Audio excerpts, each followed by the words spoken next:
I've officially decided that I'm no longer a lover girl. I am now a supervillain. I don't believe in love anymore. I have no hope in men. I used to think like, oh my God, no, not all men, not all men. If she's still fine in her 40s, that woman gonna be fine forever. What? Dating has become one of the most polarizing topics on social media, and this compilation captures exactly why. In the next few minutes, you'll hear people from different backgrounds share deeply personal experiences about love, heartbreak, independence, unrealistic expectations, and the reality of growing older while still searching for the right partner. Some believe modern dating has become nearly impossible. Others argue that personal choices and standards play a major role in the outcomes people experience. Throughout this video, you'll also hear strong opinions from commentators responding to those clips, opinions that many viewers will agree with, while others may strongly disagree with. That's what makes this conversation so fascinating. It's emotional, controversial, and filled with moments that challenge the way we think about relationships today. As you watch, pay close attention to how perspectives shift from confidence to vulnerability, from high expectations to honest regret. By the end, you will have heard arguments from multiple sides of one of the biggest debates surrounding modern dating. Let's get into it. This is just a PSA that I could never be married to a man that sleeps in. God damn it! You can't make this shit up! Why? Would it be such a bad thing if a gentleman actually got some rest? I could never be married to a man that sleeps in and sleeps in longer than I do. And neither should you. I always find these sorts of videos rather enlightening because it tells you a lot about the type of person that would say that, because they apparently don't see their partner as a person that deserves to take time for themselves, because instead of sleeping in, as was in the descriptor of that video, they should be up building a shed at 7 a.m.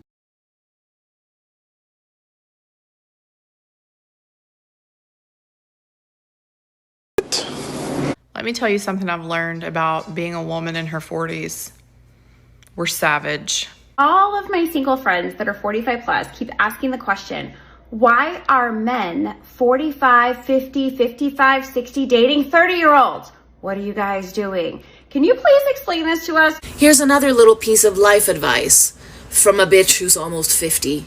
I'm here to tell you right now, we don't care. Let me tell you We don't care. You know, I don't want to be a strong, independent woman. I don't want to be a strong, independent woman no more.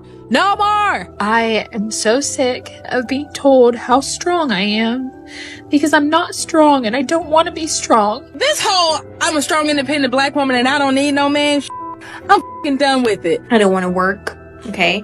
I don't want to be Miss Independent. I don't want to be a boss babe. I don't want to have a business. I don't want to have a career. I don't want a job. I want nothing.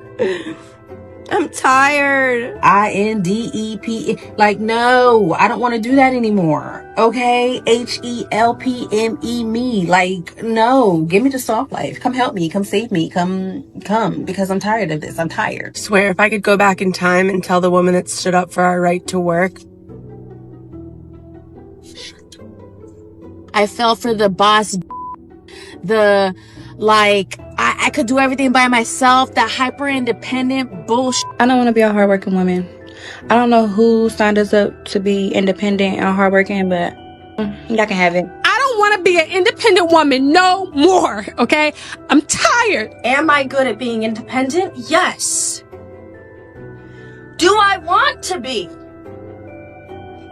No. I'm 31 now, and I still don't have kids. I still don't have a family. I legit woke up, realized that I've slayed all of my goals. I have my career, I have my house, I have the car, I have everything else, and I don't want it anymore. I think we know at this point we're strong. We've got to be independent. Of course I can take care of myself. Now I want to be taken care of. As often as I talk about how powerful women are, how independent, strong,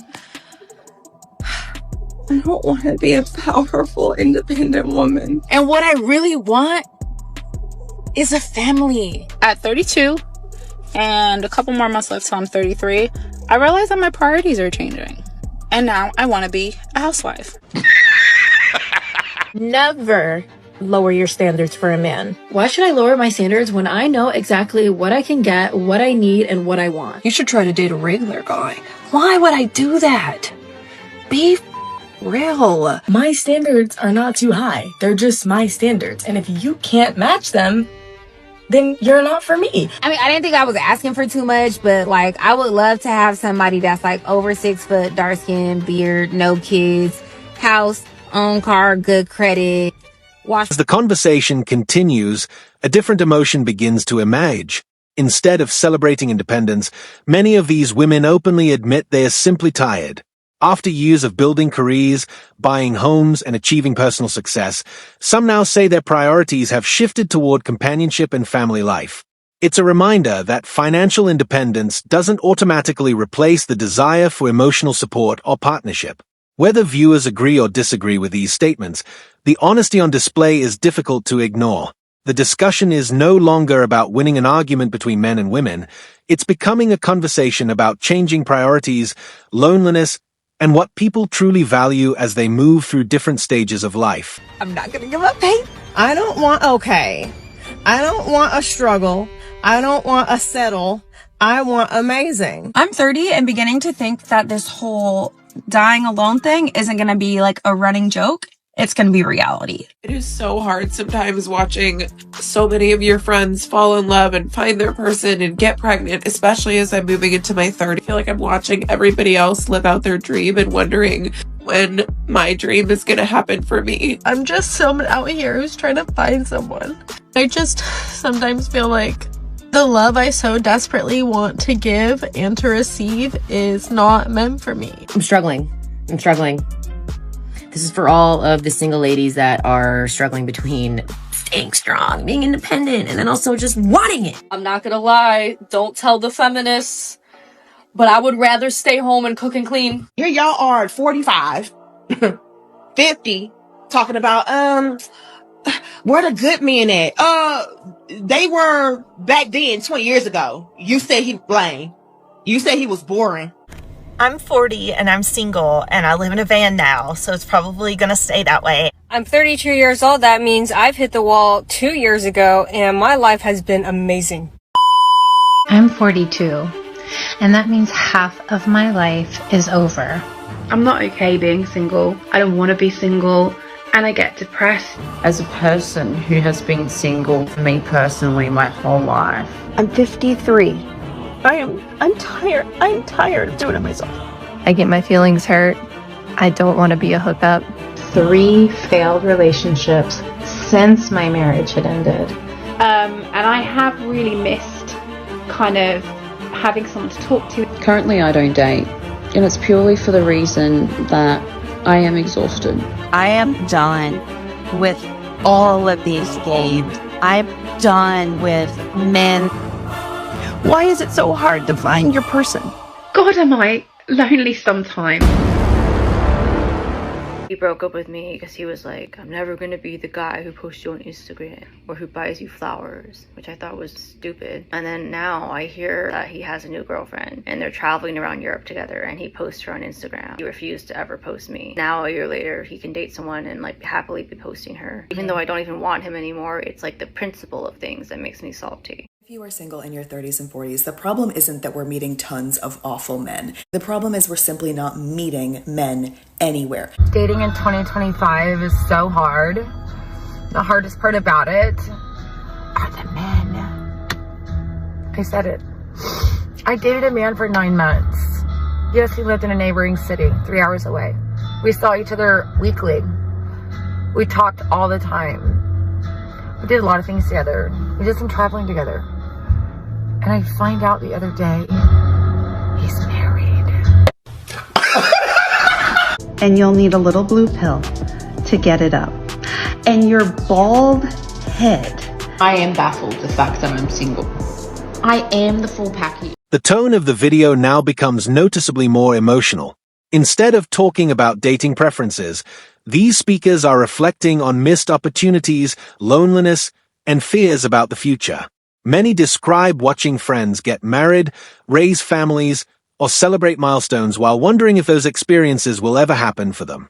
These are deeply personal stories, and they highlight the emotional side of dating that statistics or online debates often overlook.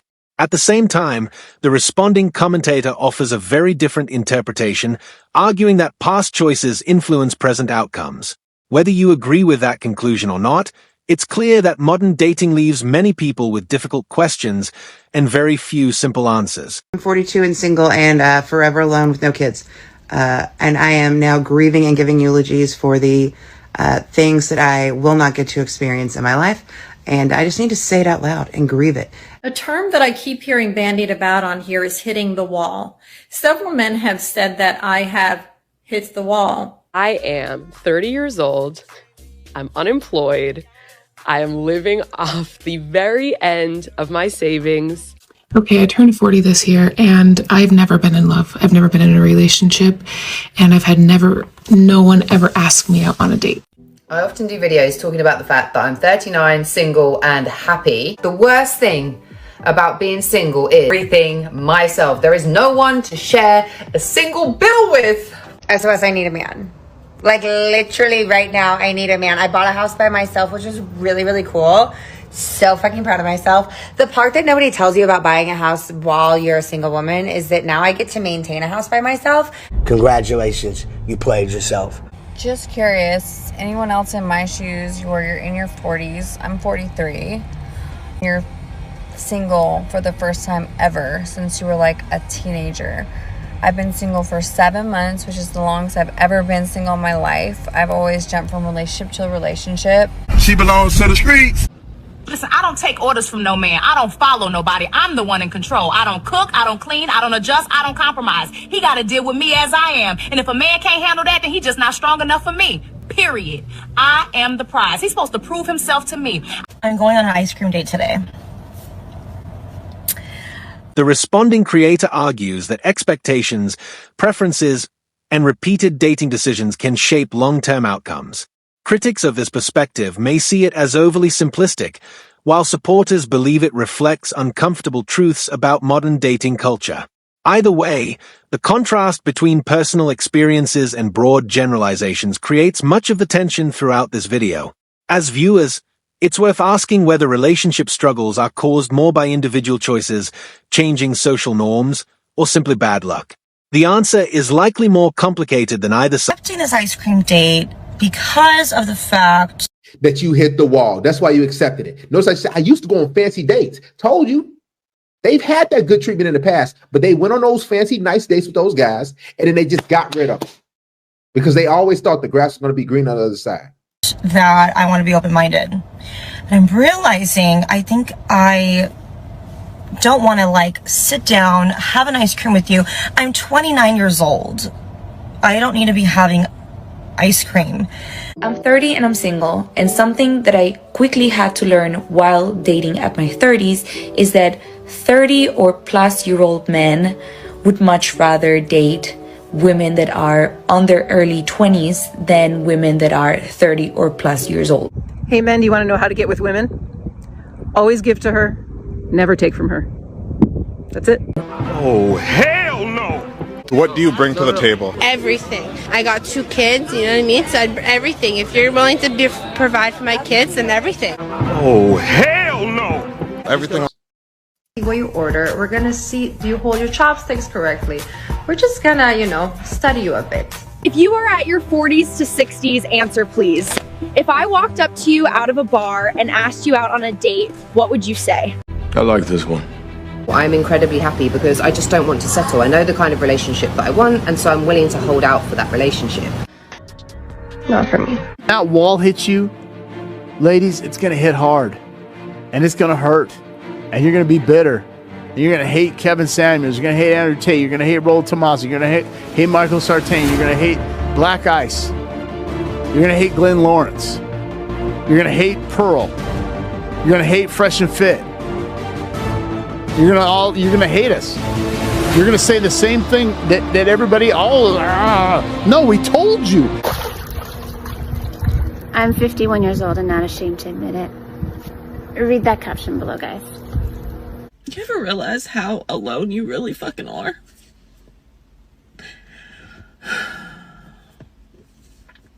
And it fucking sucks.